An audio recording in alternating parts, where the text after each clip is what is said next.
at nakikita natin ang pagbabago. Para mas mabilis, gamitin natin. Okay, handa ka na ba? Handa na ko. Umiilan. Umiilan.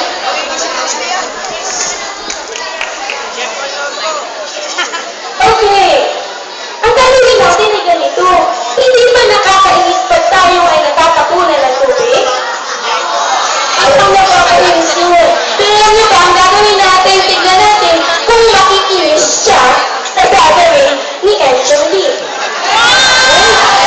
Enchong Lee, yung kaninang tubig na tumali mula sa lalagyan papunta sa maliit nating timba, ay subukin natin iduros sa kanya. Kaya, para hindi naman siya magalit at baka biglang manapak, kumuha kami ng manipis na parang tulak na, pero tela po ito. Okay? Yun lang eh, para lang hindi siya gakalong mabasa. Okay, ang next natin gagawin, bubuhusan na siya. Ready? Bibilang tayo ng tatlo.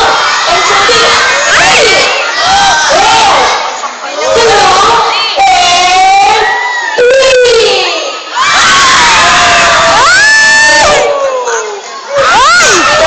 Sorry, nawakan ko. Again, ano ko?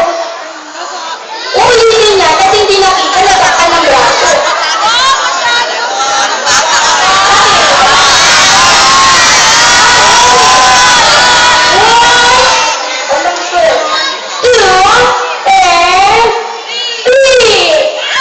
Ilagay niya sa kanya.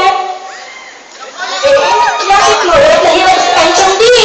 Kaya, pakita natin, humarap ka sa kanila.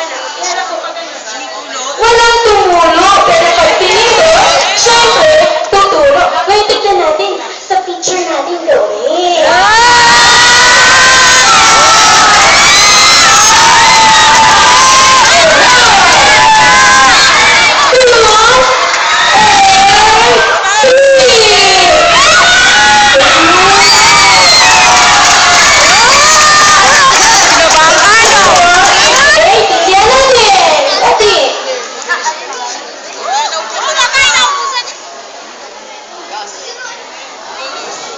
Nasusunog.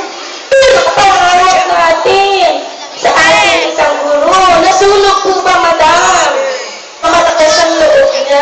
Hindi kasi nasusunog. Pero, ang akala niya nalala kami, itry natin sa pera ng ating puto.